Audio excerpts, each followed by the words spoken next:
Christos Anesti. Christos Anesti. Kore sana yantata yabin.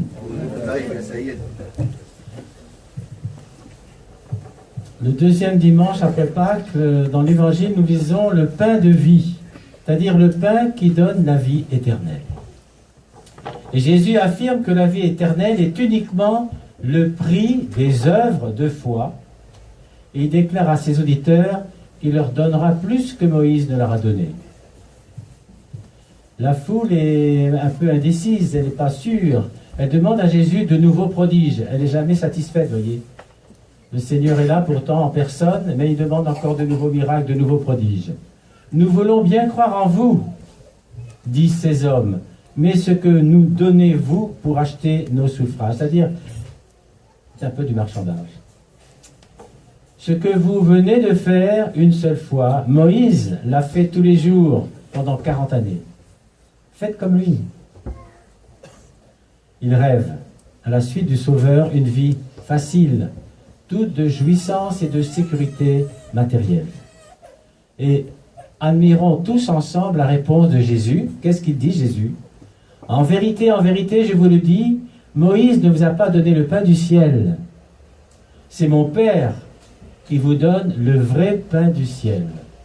Le pain de Dieu, c'est celui qui descend du ciel et donne la vie au monde. Et c'est ce que nous allons recevoir dans la communion lorsque nous avons invoqué le Saint-Esprit, que le Christ descendra sur l'autel, et bien nous recevrons son corps et son sang. Le Seigneur aurait pu dire, pourquoi me demandez-vous de nouveaux prodiges? Non, non, le Seigneur est toujours humble. Il aurait pu dire, j'ai guéri vos malades, j'ai ressuscité plus d'un de vos morts, j'ai délivré les possédés. N'est-ce pas suffisant? Le pain de Moïse ne les rassierait pas que pour quelques heures. Voici le vrai pain de la table de Dieu, c'est le pain de la vie. Il donne la vie pour l'éternité. Et la foule s'écrie, donnez-nous ce pain. Ce pain, c'est moi, reprend Jésus, je suis le pain de vie. Et il ajoute, mais je vous l'ai dit, vous m'avez vu et vous ne croyez pas. Et un jour il dira, heureux ceux qui n'ont pas vu et qui ont cru. Ce n'est donc pas pour déconcerter la foi, c'est pour l'aider au contraire, qu'il dissimulera sa présence réelle eucharistique sous des apparences étrangères. Vous avez compris, c'est le pain qui devient le corps du Christ. L'œil verra moins l'homme, la foi discernera plus clairement Dieu. L'Église, qu'est-ce que c'est que l'Église? L'Église, elle est là où l'Eucharistie est célébrée, et membre de l'Église est celui et celle qui y prend part, car c'est dans l'Eucharistie que le Christ est avec nous jusqu'à la fin du monde. C'est quand même une joie incroyable que le Seigneur nous donne aujourd'hui après sa résurrection. L'Eucharistie, c'est la source de toutes les grâces. Elle fonde la conception eucharistique de l'Église et fait voir dans toute Église locale, ayant son évêque à la tête, l'Église de Dieu. C'est pour ça qu'il est très important que nous nous confessions, que nous soyons prêts à recevoir le sacrement pour l'éternité. C'est-à-dire, c'est un remède pour la vie éternelle. Jésus s'offre à tous pour être le sauveur de tous. Jésus promet de la part de son Père de ressusciter quiconque aura cru en lui.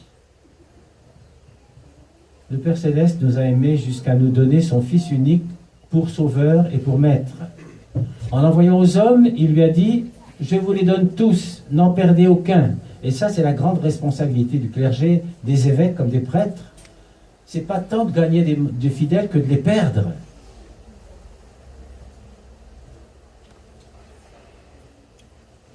Et Jésus nous dit à tout prix, sauvez-les. Parce que perdre des fidèles, c'est les perdre nous-mêmes. Jésus s'offre à tous pour être le sauveur de tous. Je les ressusciterai au dernier jour, dit Jésus. De quoi s'agit-il? Il s'agit des croyants. Il s'agit de vous et de tous ceux pour qui vous priez avec larmes, de tous ceux dont vous avez dit ou dont vous vous apprêtez à dire en fermant leur tombe, les reverrai-je jamais? Vous savez, quand on perd un être cher, au moment où le corps est dans le cercueil, qu'ensuite on va mettre le cercueil en terre, il y a un grand moment de terreur, de peur, de tristesse. Et on se demande, les reverrai-je jamais, ceux que je viens de perdre? Le Fils de Dieu vient de répondre. N'écoutez pas ce que l'un dira ou l'autre. Je les ressusciterai au dernier jour. La mort ne peut rien contre vous, parce qu'elle ne peut rien contre moi. Elle vous rendra ce qu'elle vous prend. Ainsi nous parle le Fils de Dieu. Et Jésus, ainsi, il apaise les murmures que ces déclarations ont provoqués.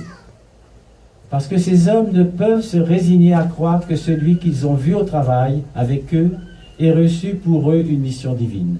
Ça, le problème que le Christ était compris par ses disciples qu'il était aussi Dieu, il a fallu saint Athanas, dont nous fêtons la fête aujourd'hui, pour qu'il a démontré au concile de Nicée que le Fils est consubstantiel au Père. C'est-à-dire que le Fils, il est homme-Dieu. Et ça résout tous les problèmes, toutes les hérésies. Saint Athanas, c'est lui qui a sauvé la chrétienté, dont nous fêtons aujourd'hui la fête.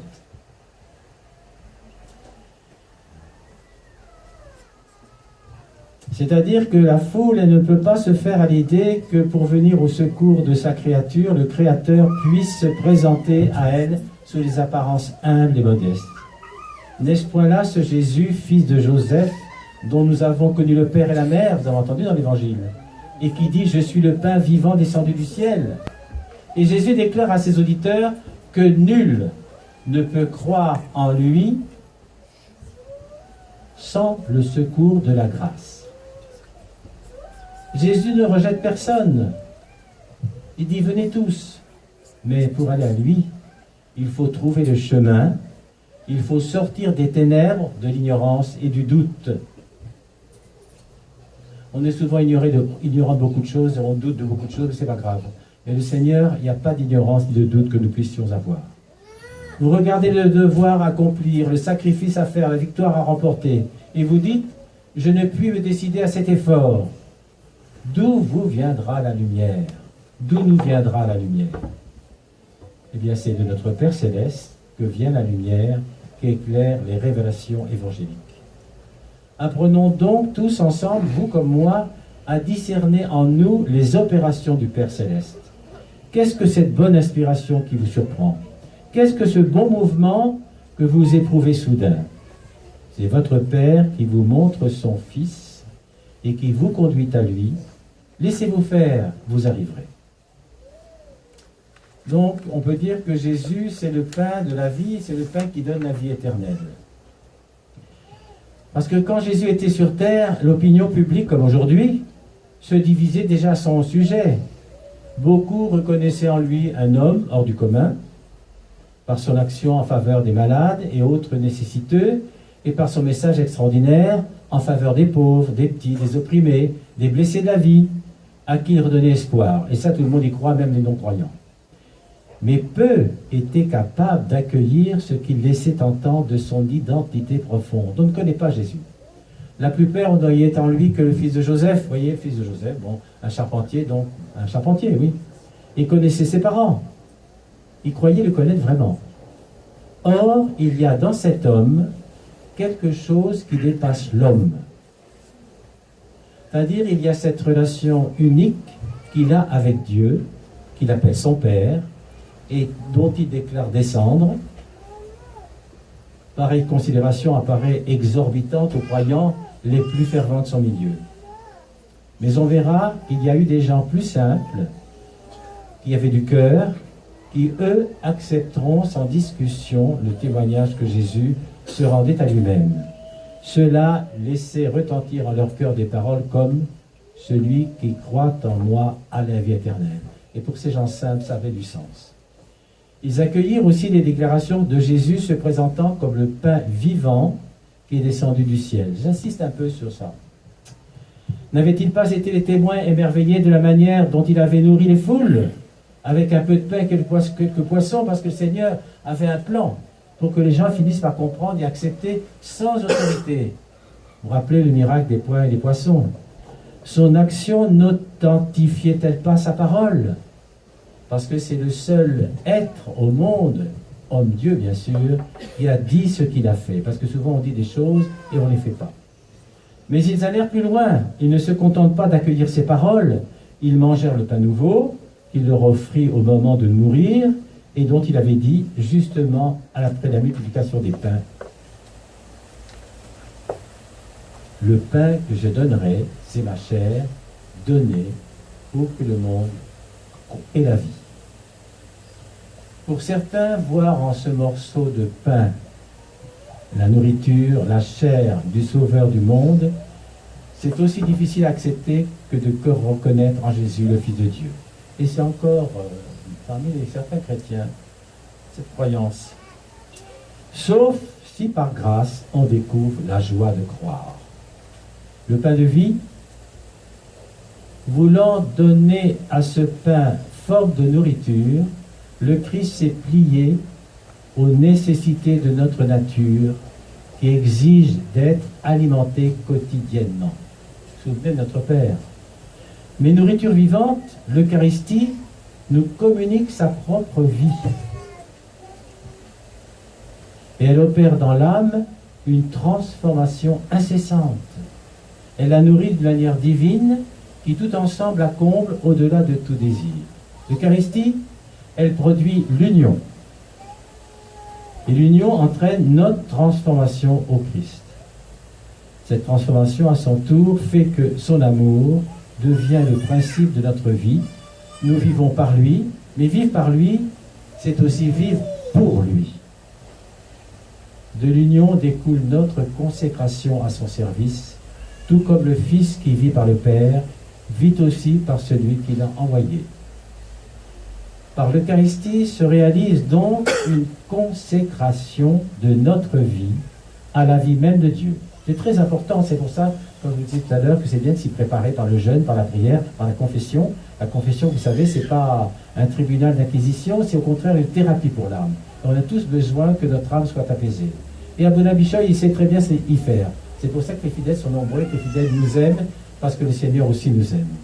Mais la vie divine est de soi infinie et éternelle. Ainsi, le discours sur le pain de vie pourrait se conclure par ces mots: « Voici le pain descendu du ciel, il n'est pas comme celui qu'ont mangé nos pères, eux sont morts, qui mangera de ce pain vivra éternellement. » Que la bénédiction du Dieu Tout-Puissant, le Père, le Fils, le Saint-Esprit, descende sur vous et reste pour toujours. Amen.